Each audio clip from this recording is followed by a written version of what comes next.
Muito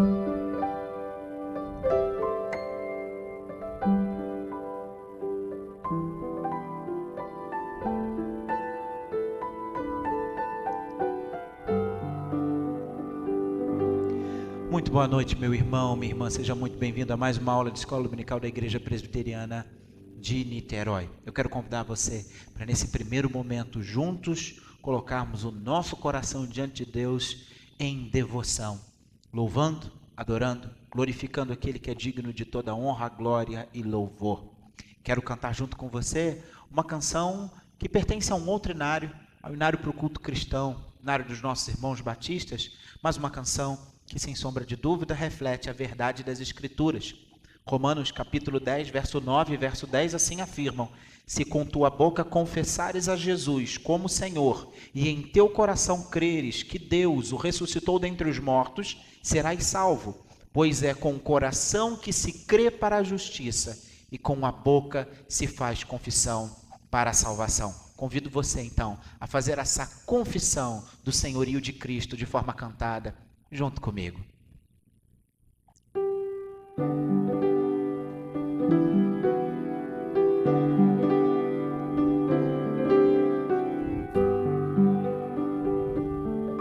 Se os problemas parecem não ter solução, quando as mágoas inundam o teu coração, alguém que atende a tua oração, Jesus Cristo, teu Mestre, Senhor.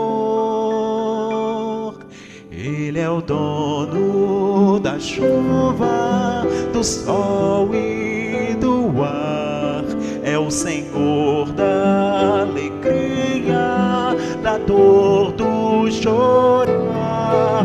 Ele é o dono dos montes, do céu e do mar, é o Senhor das crianças, das preces, dos hinos. Ele é meu e também teu Senhor. Ele é o caminho, a verdade e a luz. Abre o teu coração e recebe a Jesus. Tua vida é Cristo que agora conduz, pois é Ele o teu Mestre e Senhor. Ele é o dono da chuva, do sol e do ar, é o Senhor da alegria, da dor, do chorar. Ele é o dono dos montes, do céu e do mar, é o Senhor das crianças, das preces, dos hinos. Ele é meu e também teu Senhor.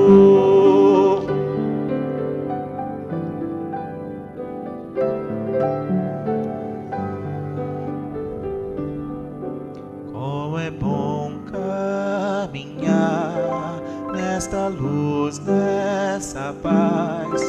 Ele vive para sempre, Ele me satisfaz.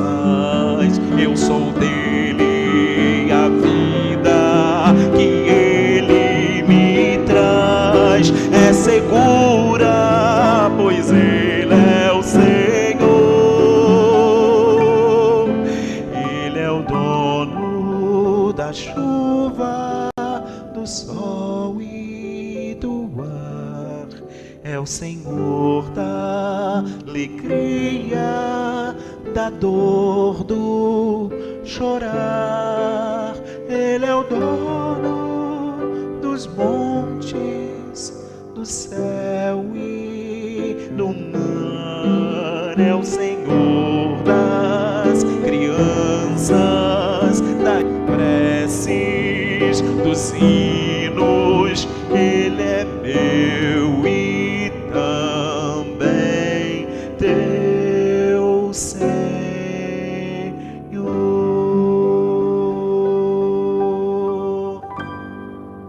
Santo e eterno Deus, nos colocamos diante de Ti agora, suplicando a Tua graça e misericórdia, para que a Tua palavra faça morada em nossos corações.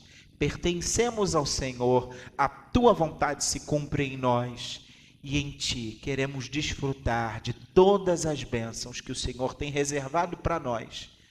Descansamos e confiamos em Ti. Queremos ouvir o Senhor.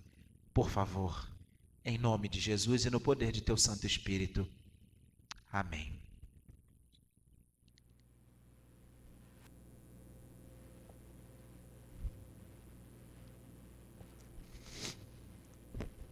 Meus irmãos queridos, nós vamos dar continuidade ao nosso estudo da antropologia teológica, ou seja, o que a Sagrada Escritura, o que as Sagradas Escrituras nos revelam a respeito do homem, o que Deus nos ensina a respeito dessa que é a principal obra de sua criação. Eu gostaria de convidar você a abrir a Sagrada Escritura, abrir a Palavra de Deus, no Evangelho conforme nos narra Mateus, no capítulo 5, nós vamos ler o versículo 43 ao versículo 48, e esse texto será o texto de início da nossa reflexão teológica de hoje. Mateus capítulo 5, o verso 43 ao verso 48. Mateus 5, 43 a 48. E nos diz a palavra de Deus: ouvistes que foi dito, amarás o teu próximo e odiarás o teu inimigo. Eu, porém, vos digo, amai os vossos inimigos e orai pelos que vos perseguem, para que vos torneis filhos do vosso Pai Celeste, porque Ele faz nascer o seu sol sobre maus e bons, e ver chuvas sobre justos e injustos. Porque se amardes os que vos amam, que recompensa tendes? Não fazem os publicanos também o mesmo? E se saudardes somente os vossos irmãos, o que fazeis demais? Não fazem os gentios também o mesmo? Portanto, sede vós perfeitos, como é perfeito o vosso Pai Celeste. Irmãos queridos, nós temos nas últimas aulas, nos nossos últimos estudos, falado a respeito da realidade do pecado na vida do ser humano. Aprendemos que somos pecadores, não simplesmente porque pecamos, mas nós pecamos porque somos pecadores. Somos herdeiros da maldição que veio sobre os nossos primeiros pais, que no Éden, de forma representativa, de forma pactual, ali quebraram a aliança e espiritualmente todos nós caímos com Adão e Eva, os nossos primeiros pais. Mas apesar do pecado, apesar de errarmos o alvo, apesar de todo o mal decorrente do pecado e toda a maldição que dele deriva, Deus tem agido neste mundo de forma a manter ordem e equilíbrio na vida. O ser humano é pecador, a depravação humana é uma realidade. Ainda que não sejamos depravados tanto quanto poderíamos ser, o fato é que a totalidade do nosso ser foi afetada pela queda. Nossa mente, nosso coração, a nossa vontade, todo o nosso ser, o coração do homem foi afetado pelo pecado. Ainda assim, existe ordem, existe equilíbrio, porque Deus não abandonou a sua criação. E assim, hoje, neste estudo, vamos estudar a respeito de um conceito fantástico, de um conceito lindo que nós encontramos na leitura das Escrituras, ainda que não exatamente com este nome, mas o estudo da Palavra de Deus nos mostra que Deus, Ele age com graça comum, com graça que é estendida a justos e injustos, com uma graça que é estendida sobre os salvos e os não salvos, os eleitos e os não eleitos, também são alvo da graça, da misericórdia, da bondade de Deus. A graça comum é uma espécie de contraponto em relação do pecado. A graça comum não elimina o pecado, A graça comum não redime o homem, mas a graça comum possibilita que nós tenhamos uma vida mais suportável e que haja desenvolvimento na humanidade.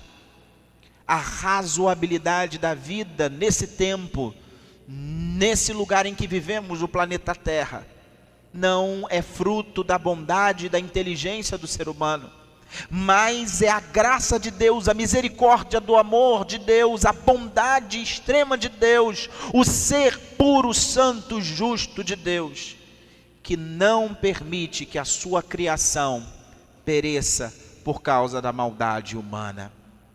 Quando nós lemos o texto de Mateus, capítulo 5, do verso 43 a 48, nós lemos um texto que está no contexto do Sermão do Monte, aquele famoso sermão de nosso Senhor Jesus, instruindo os discípulos a respeito das verdades do reino.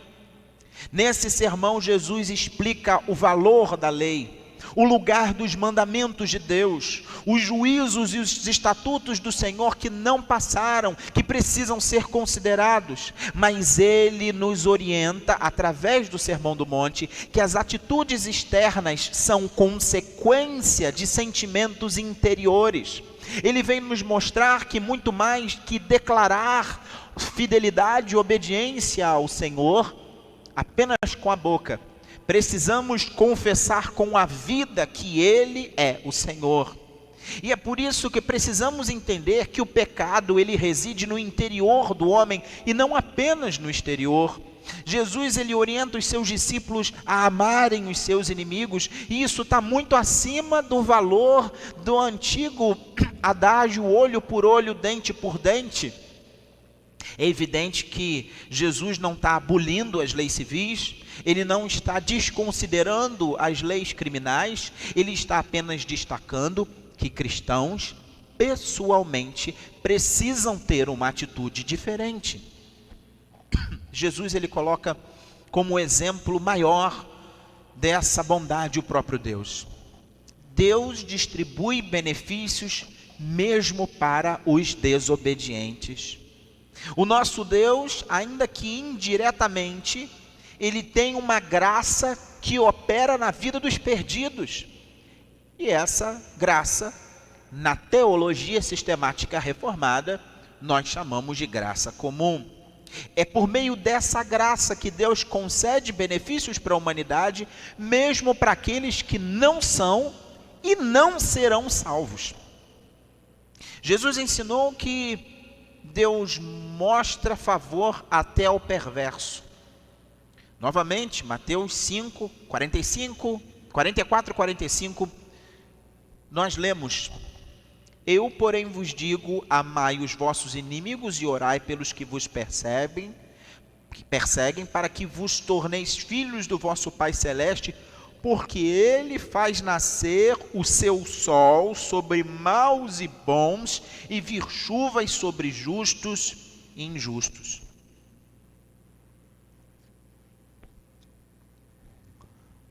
Há uma parcela de bondade de Deus que é acessível a todos os seres humanos. E essa bondade não tem nada a ver com salvação. O ser humano, após a queda, foi expulso do jardim.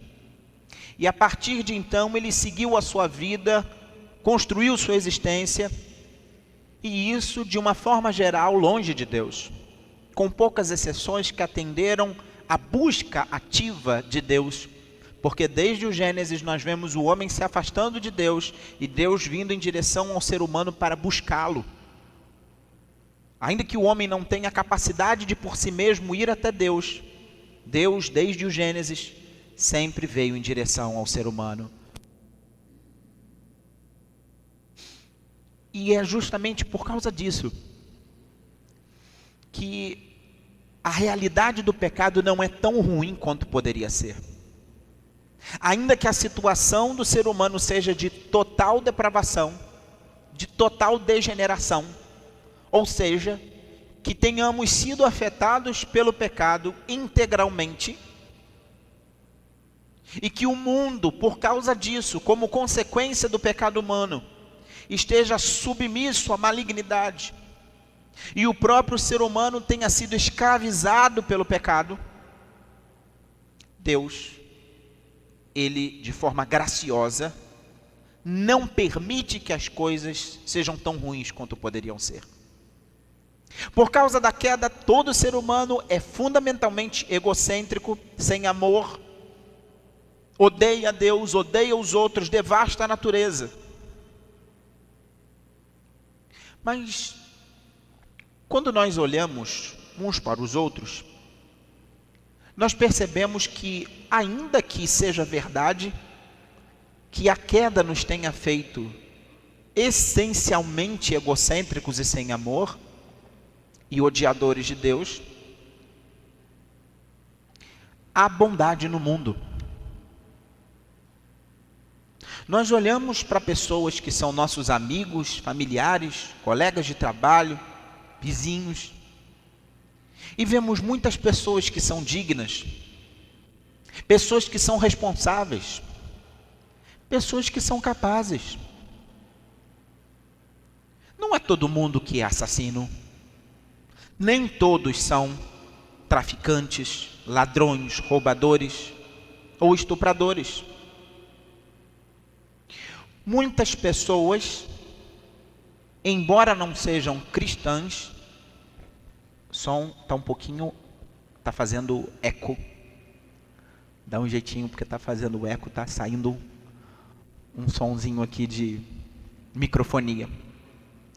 Mas nem todas as pessoas são assassinas, traficantes, corruptas, no sentido de agirem com corrupção, no sentido de se aproveitarem do outro, como tanto temos visto em certas autoridades.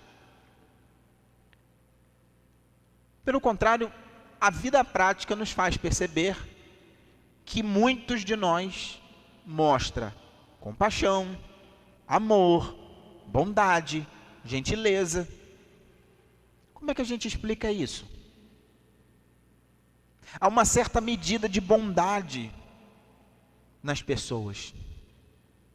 E as Sagradas Escrituras nos indicam isso também. Que bondade é essa? De onde vem essa bondade? Uma histórica discussão teológica diz respeito justamente ao nível em que o pecado afetou o ser humano. Desde o início do cristianismo, à medida em que os nossos irmãos foram lendo, estudando as Escrituras e interpretando as Escrituras, houve posições diferentes, posições divergentes. Um monge chamado Pelágio, ele ensinava que o homem não havia herdado nenhum pecado de Adão. O que aconteceu, na verdade, seria que o ser humano, ao pecar, imitava Adão. Essa forma de compreender passou a ser conhecida como pelagianismo, uma forma de entender que defende que a natureza humana não é essencialmente má, pelo contrário, é essencialmente boa. No desenvolvimento dessa ideia surgiu aquilo que ficou conhecido como semi-pelagianismo, uma compreensão que passou a sustentar que as pessoas não necessariamente imitavam o pecado de Adão, mas que, consequência da queda, como consequência do primeiro pecado, o ser humano então passou a ser inclinado para o pecado, mas não necessariamente totalmente corrupto, totalmente corrompido, integralmente afetado pelo pecado. Essa foi a posição dominante do catolicismo romano durante a Idade Média, mas quando no século XVI surgiu a Reforma Protestante, foi eclodida a Reforma Protestante na Europa, calvinistas e arminianos voltaram a debater o assunto, primeiro os calvinistas, posteriormente os arminianos. Os arminianos, no final do século XVI, início do século XVII, negaram a total depravação humana, dizendo que a natureza humana, de fato, ela é corrupta, ela é corrompida, mas ela não é totalmente corrupta, não é totalmente corrompida.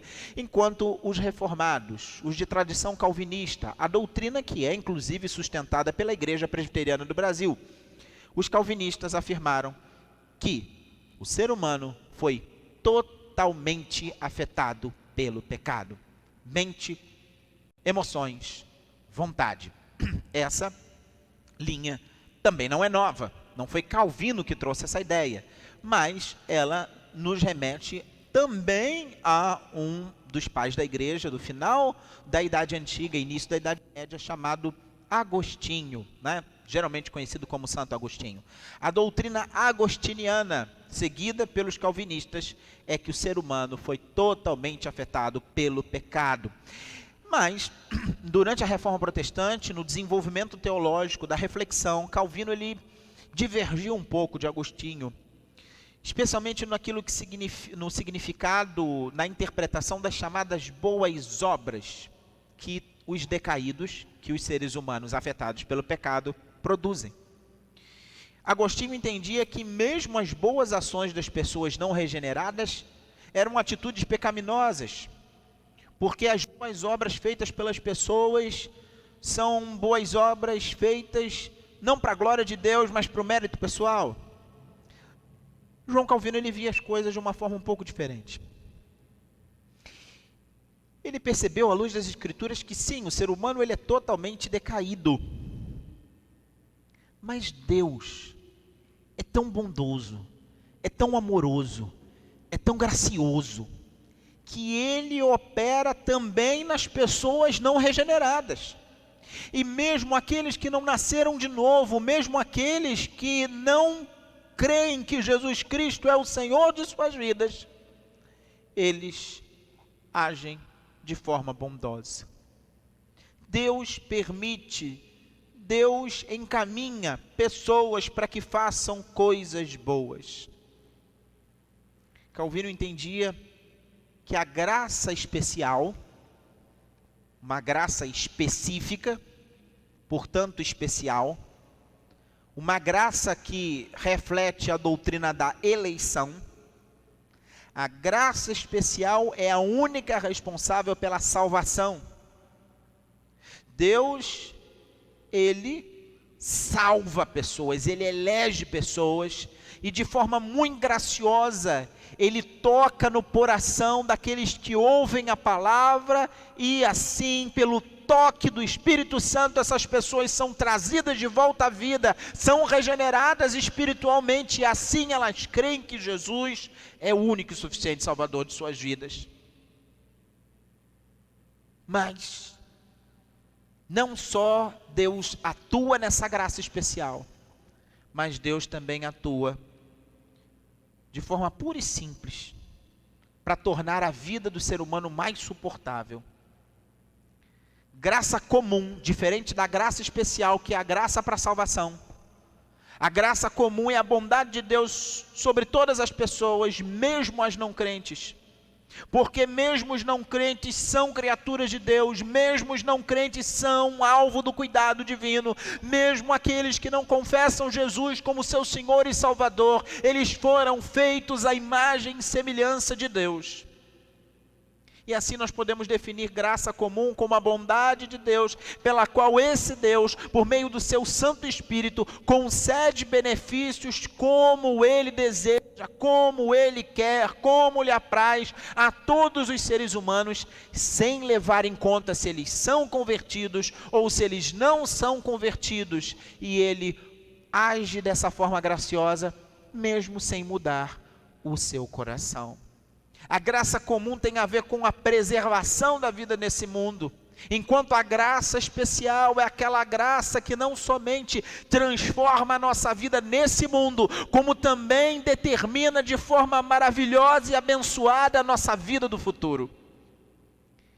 E ela é derramada sobre alguns, essa graça especial, aqueles que creem e tem a sua forma de enxergar esse mundo aqui e o agora, e a salvação é operada já, e no futuro, graciosamente, estaremos com Jesus. Mas mesmo aquele que não terá a vida eterna, também é alvo da graça, a graça comum. É por isso que o ser humano não é tão corrupto quanto poderia ser, porque Deus freia, Deus refreia, Deus sustenta o universo, e as coisas não são tão ruins quanto poderiam ser, porque Deus tem misericórdia e tem piedade. A gente pode ver a graça comum se manifestando desde o início. Quando Deus amaldiçoou o ser humano, a sua graça comum já se manifestou pelo fato de Deus permitir que o ser humano continuasse vivendo. Não só permitiu que o ser humano ali, o primeiro pecador, Adão e Eva, o primeiro casal, nossos primeiros pais, permanecessem vivendo, como também permitiu que houvesse possibilidade de continuarem vivendo. Primeiro, ainda que a terra tenha sido amaldiçoada e tenha passado a produzir cardos e abrolhos, um fato mais do que comprovado, Deus não somente fez isso de forma que a terra produzisse cardos e abrolhos, mas a terra, ainda que tenha sido amaldiçoada e haja ervas daninhas, haja pragas, ainda assim a terra continua a dar o seu fruto.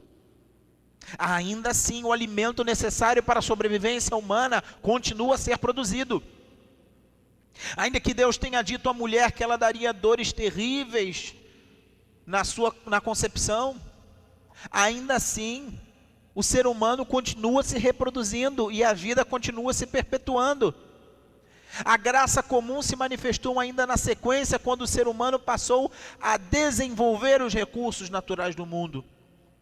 Gênesis capítulo 4, verso 20 ao verso 22, nos fala da habilidade para criar gado, nos fala da habilidade de fazer e tocar instrumentos musicais e manejar o ferro. O ser humano, ele seguiu e abençoado por Deus, com a inteligência dada por Deus, com a capacidade dada por Deus, o ser humano tem feito, tem progredido, tem agido no mundo, porque a sua inteligência e a sua capacidade são dons da graça comum de Deus. É bem verdade que, à medida em que lemos o capítulo 5 e 6 de Gênesis, nos parece que nós temos a impressão, pela leitura do texto, que parece que Deus durante um tempo não refreia tanto e permite que o pecado se acumule. E aí nós temos a história de Noé, vem o dilúvio, mas Deus não extermina a totalidade da raça humana. Ele preserva um homem chamado Noé e sua família. E quando Noé sai da arca, Deus, mais uma vez, passa a refrear o pecado humano. Gênesis capítulo 6, verso 3, vai nos ensinar que o ser humano não mais viveria do que 120 anos. Essa diminuição do tempo de vida do ser humano parece ser uma ação de Deus para que o homem não peque tanto quanto poderia pecar. E assim Deus estabelece a sua pena de morte. Era requerido o sangue daquele que derramava sangue do seu semelhante. Gênesis capítulo 9, verso 6. Aquele que derramasse sangue também deveria ter o seu sangue derramado. Em geral, o ser humano não é tão mau quanto poderia ser. E isso se deve justamente a esse refreamento que Deus impõe. Esses limites, eles são tanto internos quanto externos.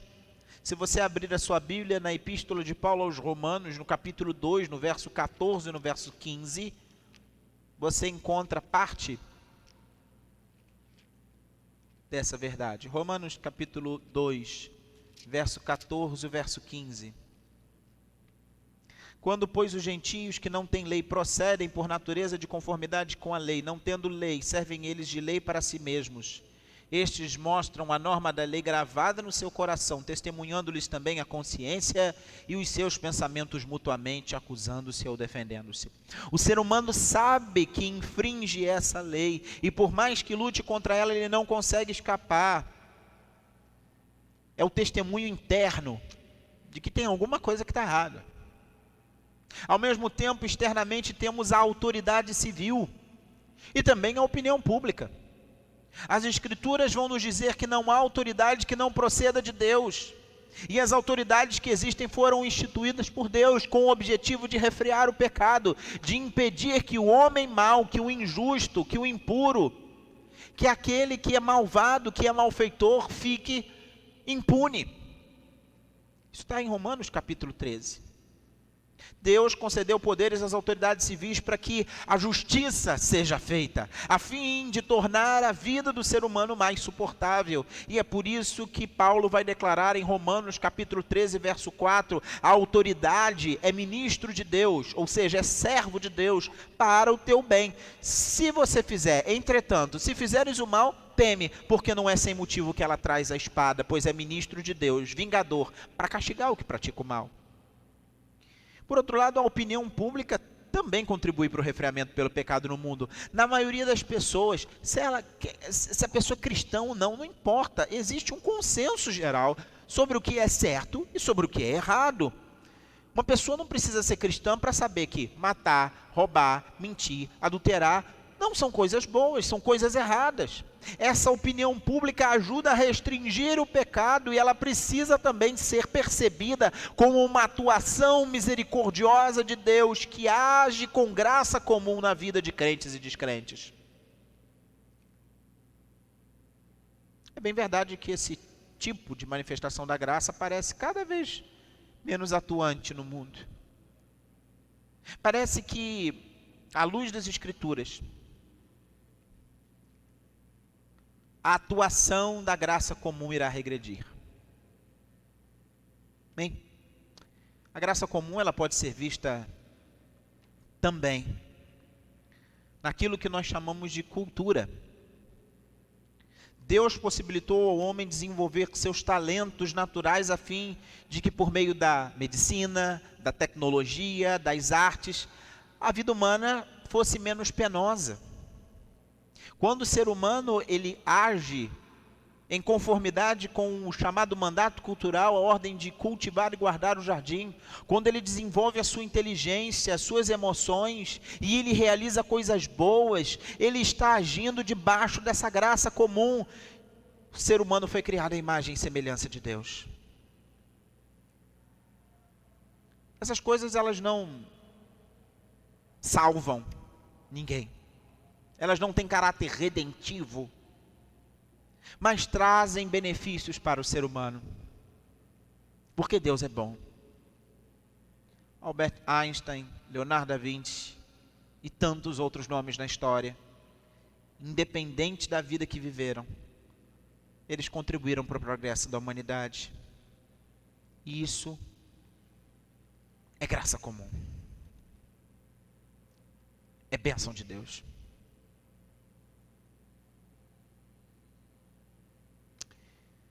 Voltando ao comentário que fiz anteriormente, Lucas capítulo 17.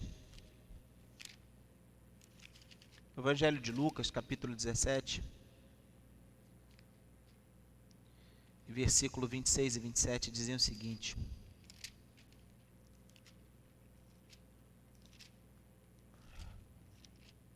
nesse texto temos Jesus falando de sua vinda, e assim no verso 26 e 27, assim como nos dias de Noé, será também nos dias do Filho do Homem. Comiam, bebiam, casavam e davam-se em casamento até o dia em que Noé entrou na arca, veio o dilúvio e destruiu a todos.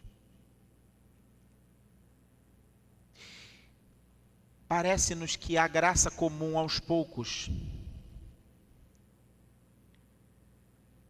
ela vai sendo retirada, para que na história da redenção nós caminhemos para o dia em que apenas aqueles que são alvo da graça comum receberão misericórdia, porque chegará o dia do juízo e da vingança do nosso Deus, que deseja hoje que todos aqueles que creem sejam salvos. A comparação que é feita com a situação dos dias de Noé é muito importante, porque as pessoas daquele tempo, elas não ficaram sem a pregação.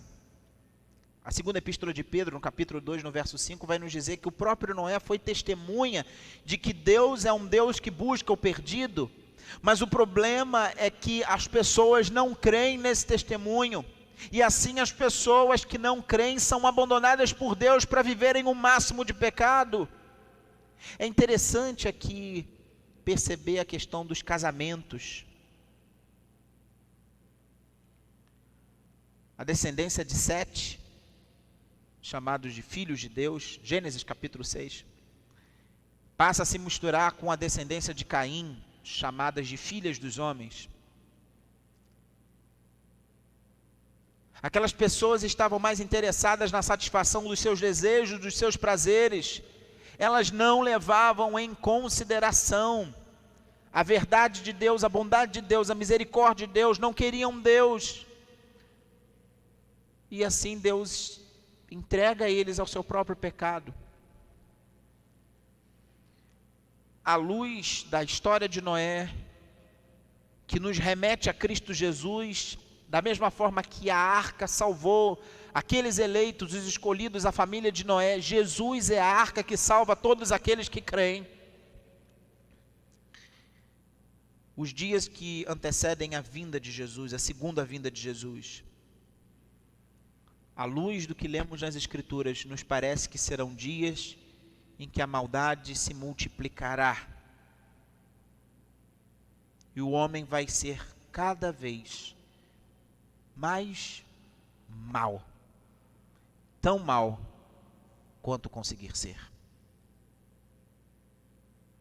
Isso parece até razoavelmente lógico quando lemos em 2 Tessalonicenses capítulo 2, verso 6 e verso 7, quando nos é dito que nesse tempo em que se vai manifestar plenamente o mistério da iniquidade, e Paulo diz que já opera nesse mundo, mas está aguardando até que seja retirado algo que ainda o detém de se manifestar plenamente. O ministério do erro, o ministério da iniquidade, o mistério da iniquidade, a operação do erro já está presente. Mas Deus é tão bondoso que ainda tem refreado, ainda tem mantido bênçãos. Quando nós olhamos para o mundo dos nossos dias, não é tão difícil perceber que as coisas estão se encaminhando para isso. Bem, como quase todas as doutrinas, é verdade que a doutrina da graça comum também pode ser deturpada. Ela pode ser, por exemplo, usada como desculpa para uma vida mundana, para uma vida sem distinção entre as coisas de Deus e as coisas dos homens. Ela pode ser usada para obscurecer o ensino bíblico da depravação e da necessidade de redenção. Mas a doutrina bíblica da graça comum é muito valiosa, porque ela nos faz perceber que essa distinção entre sagrado e profano, ela também tem os seus limites. Música é uma coisa boa quando usada para a glória de Deus. Não somente as canções cristãs que cantamos nos nossos cultos, mas a boa música produzida com inteligência, com discernimento, com conhecimento, pode ser desfrutada. O nosso emprego, o nosso trabalho, nossa profissão, quando exercida de forma sábia, justa, santa. Claro, todos nós precisamos também desenvolver nossos dons e talentos na igreja, no serviço cristão, servindo ao povo de Deus, servindo a casa de Deus. Mas nós temos a nossa vida cotidiana. E as coisas que fazemos, as boas obras que fazemos, foram preparadas por Deus para que nós caminhássemos nelas de antemão. Todas as coisas que existem precisam ser recebidas com ação de graças. Existe hoje uma tendência a se atribuir a tudo como se fosse de Satanás. E nós esquecemos quem de fato é o Senhor de todas as coisas. Quando olhamos a cultura, a pintura, a escritura, a literatura, o cinema, a música, o teatro, as artes em geral, precisamos também perceber nessas coisas a imagem e semelhança de Deus. Elas não trazem redenção, mas cremos que o ser humano, movido pela graça comum, e porque foi criado à imagem e semelhança de Deus, a sua existência, ela em algum momento reflete verdades de Deus.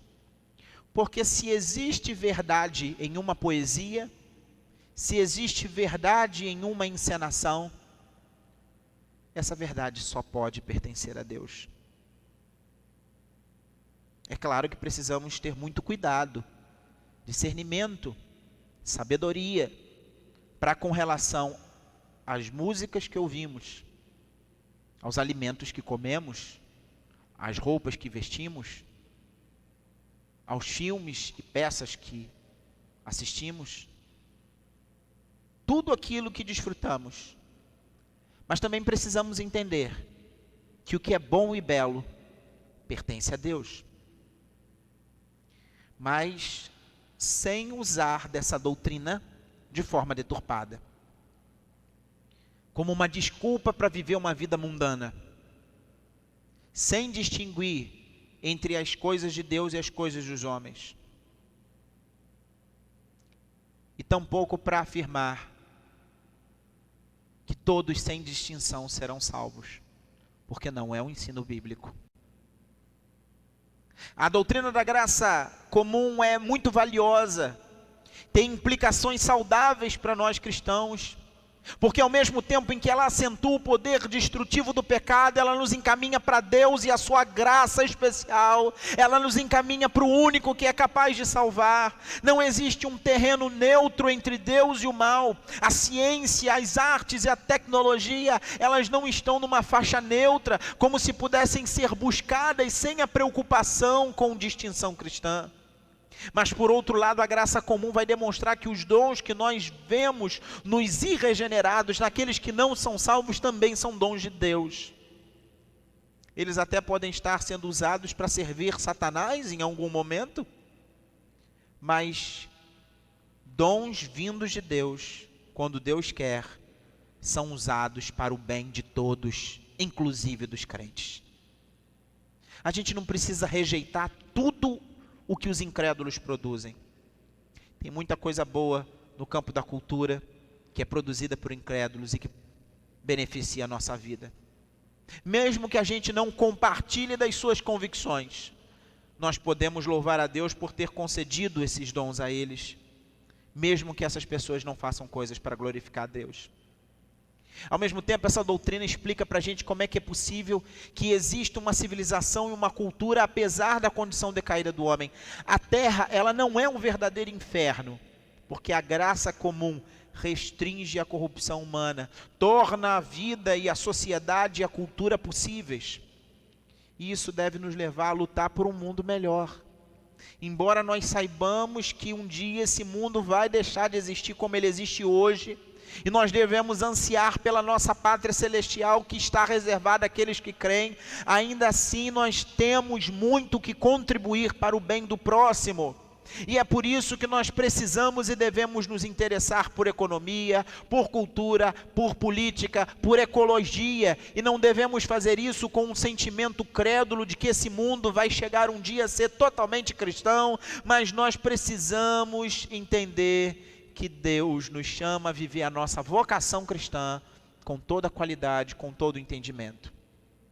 É por causa da graça comum que está em atuação nesse mundo que o ser humano não é tão mau quanto poderia ser.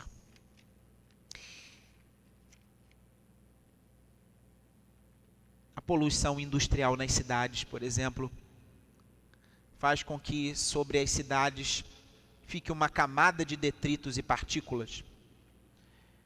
Aqui no Rio de Janeiro isso é muito perceptível. Quando a gente aqui de Niterói olha para o outro lado da Baía de Guanabara, a gente consegue perceber em dias ensolarados uma faixa de poluição. Mas essas faixas, mesmo quando não conseguimos ver, elas existem, elas são extremamente nocivas à saúde do ser humano, à saúde do planeta. Mas Deus é tão bondoso que essas partículas, elas são dispersas com o vento e com a chuva. Poderia ser pior, mas Deus, providentemente pela natureza, permite que não seja tão ruim quanto poderia. E é por isso que nós precisamos, enquanto cristãos, nos esforçar pelo equilíbrio da ecologia. Precisamos do ecossistema, precisamos cuidar. Ecologia é assunto de cristão. Nós podemos comparar essa ação de Deus no que se refere à natureza com a ação dele para refrear e para diminuir a maldade. O nosso Deus, ele espalhou no coração mesmo do homem pecador lampejos, luzes de bondade, e as pessoas movidas por Deus agem com bondade para que a criação como um todo seja cuidada e a poluição do coração humano seja dispersa nesses atos de bondade e não seja tão ruim quanto poderia. Deus permite que a chuva caia sobre bons e maus. Da mesma forma que os poluentes são dispersos pela chuva. E isso não somente para os cristãos, mas para todos. Quando nós encontramos coisas boas no homem, é obra de Deus e não obra do próprio homem. A bondade vinda do homem, crente ou não, traz benefício para a humanidade como um todo. Se não fosse a chuva que cai e dispersa a população, a poluição, se não fosse a chuva que cai e fertiliza a terra, a humanidade já tinha desaparecido. Da mesma forma, se não fossem as partículas de bondade de Deus no coração dos homens, os seres humanos já teriam se matado uns aos outros. Nós já teríamos nos destruído uns aos outros. É esse o sentido da graça comum. Ela preserva a vida na terra. Deus tem sido maravilhoso e bondoso demais. Ele faz cair sobre justos e injustos a chuva.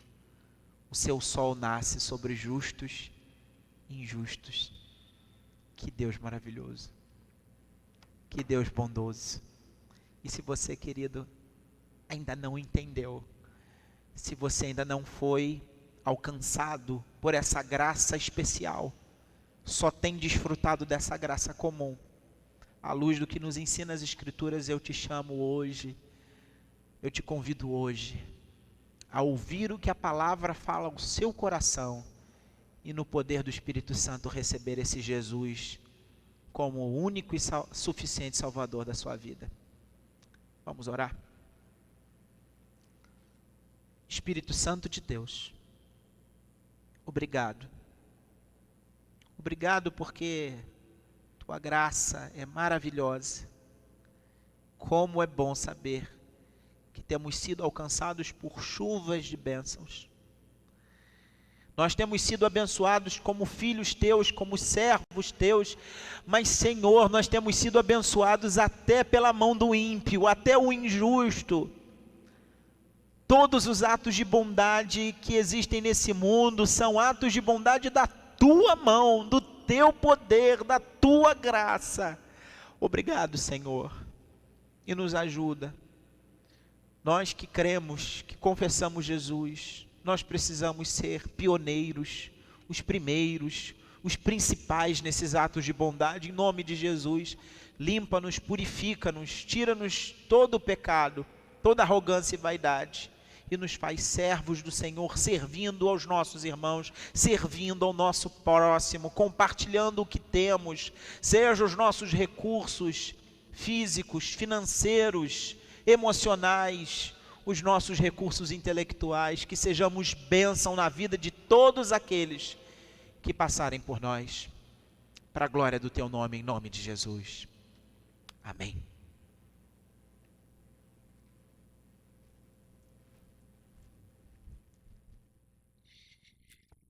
Meu querido, estamos chegando ao final de nossa escola dominical e eu convido você a cantar junto comigo esse hino tão precioso chamado Chuva de Bênçãos. O hino de número 172 do Inário Novo Cântico. nos convida a celebrar essas chuvas maravilhosas de bênçãos que têm sido derramadas por Deus. Deus tem sido muito bondoso para conosco em todas as áreas. Por isso eu convido você agora a consagrar a sua vida, seus dons, seus talentos, também seus dízimos e ofertas, como forma de agradecermos a Deus por tudo aquilo que tem feito. Você, meu irmão querido, que nos visita, não se sinta constrangido. Isso é um dever e privilégio dos membros da Igreja Presbiteriana de Niterói. A você que se sente movido, mesmo não sendo membro, a participar desse momento, será muito bem-vinda a sua oferta. O nosso desejo é nós mesmos, não somente com os nossos dízimos e ofertas, não com os recursos financeiros somente, mas com tudo que somos e temos, com a nossa inteligência, com o nosso sentimento, com o nosso telefonema, com o nosso abraço, com o nosso acolhimento, com tudo que somos e temos, sermos bênção na vida daqueles que nos cercam. Vamos orar juntos cantando essa canção, pedindo chuva de bênçãos dos mais altos céus.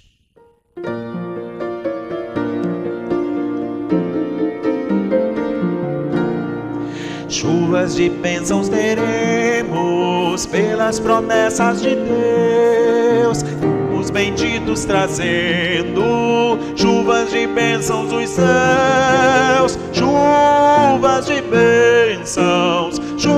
bênçãos dos céus. Tantas nós já recebemos, outras rogamos a Deus.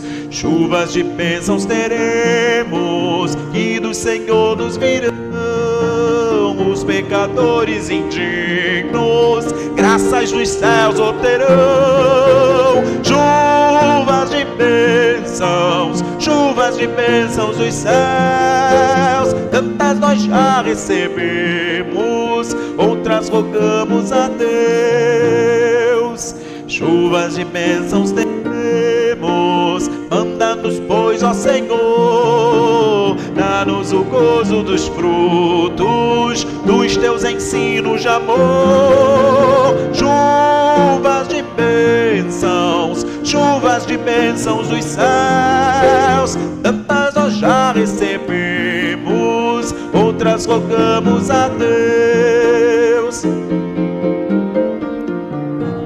Chuvas de bênçãos teremos, chuvas mandadas dos céus, bênçãos a todos os crentes, bênçãos do nosso bom Deus. Chuvas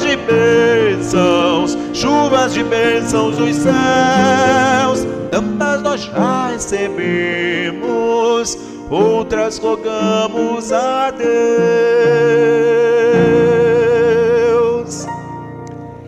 Amém, amém. Próxima quarta-feira, culto às 19 horas, presencial e online. Próximo domingo, às 9 horas da manhã, aqui no santuário e também com transmissão. Você, meu querido irmão, que já pode estar conosco, eu quero te convidar, querido, para a glória do nome do Senhor, aos poucos, e voltando à convivência da igreja, que nós possamos voltar aos poucos, com consciência desse novo normal, mas para a glória do nosso Deus, voltarmos à nossa comunhão e assim sermos abençoados também com a presença uns dos outros.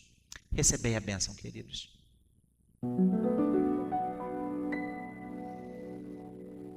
Que tua vida, amigo, seja sempre para o melhor. Que o sol aqueça o teu viver, que a chuva caia suave no teu lar, e até nos encontrarmos outra vez. Que Deus te segure nas suas mãos, que o Senhor te abençoe e te guarde, e o Senhor sobre ti levante o rosto e te dê